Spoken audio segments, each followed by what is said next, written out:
আসসালামু আলাইকুম। আশা করি সবাই ভালো আছেন। হঠাৎ করে একটা বিয়েতে চলে গেলাম। এই বিয়েতে আসলে যাওয়ার কথা ছিল না। আমাদের বাসার পাশেই হলো এই কমিউনিটি সেন্টারটা, আমাদের মিরপুরের বাসার।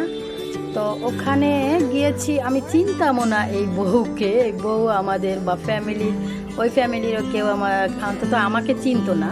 আমার হাজব্যান্ডের ফ্রেন্ডের ছেলের বিয়েতে। তো আমি এমনভাবে বলছিলাম বউকে যে আমাকে কি চিনেন? তো সে আমাকে উত্তরে বলল, কে আপনি? এটা আসলে একটা আশ্চর্যজনক, তাই না? যার বিয়েতে গেছি সেই আমাকে চিনে না। বাট আমার কিন্তু মজাই লেগেছিল, চিনবে না।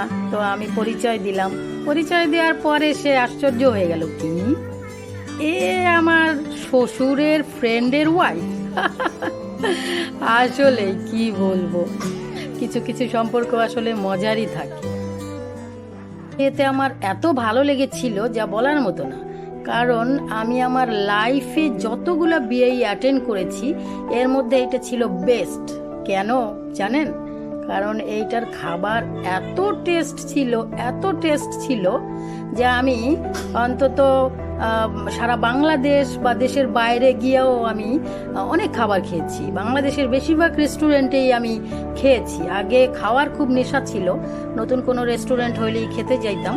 কিন্তু আমি এরকম টেস্টের খাবার কখনোই পাইনি, এরকম টেস্ট কখনোই পাইনি। সো এই টেস্ট আমার সারা জীবন মনে থাকবে, খাবারের টেস্ট। দুঃখিত, খাবার ভিডিওটা করতে পারি নাই, কারণ রায়শা অনেক কান্নাকাটি করতেছিল, আর ভিডিওটা যে করব এমন কেউ ছিল না, তাই খাবারের ভিডিওটা দেখাইতে পারলাম না। Extremely sorry.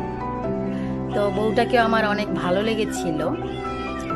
তো এরপরে আমরা জাস্ট একটু ঘুরে টুরে চলে আসছি।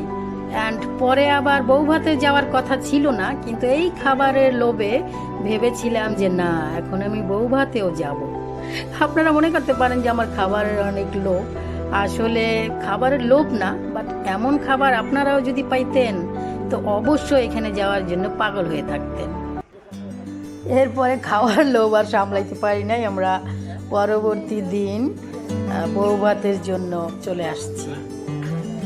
এইটা আবার অন্য একটা কমিউনিটি সেন্টার, এটা হচ্ছে 2 নম্বরে, মিরপুর 2 নম্বরে, এটা মেবি আপ্যায়ন। তো এখানে এসে অনেক ভালো লাগছে, বাট তো কেউ চিনে না, তো এই জন্য আমরা নিজেরাই সব একে একে করে দেখতেছিলাম আর খুঁজতেছিলাম যে বউ কোথায়, জামাই কোথায়। জামাই আমাদের পাশেই ছিল, কিন্তু আবার আমি দেখে চিনতে পারি নাই। বউ ভাতের খাবারটাও সুন্দর ছিল, তবে ওই দিনের মতো ছিল না। বিয়ের দিন যেরকম খাবারটা ছিল ওই দিনের মতো ছিল না। সাথে ছিল আমার ভাতিজা, হ্যাঁ, ওকে জোর করে নিয়ে আসছি। ও তো কোনো বিয়েতে যেতেই চায় না।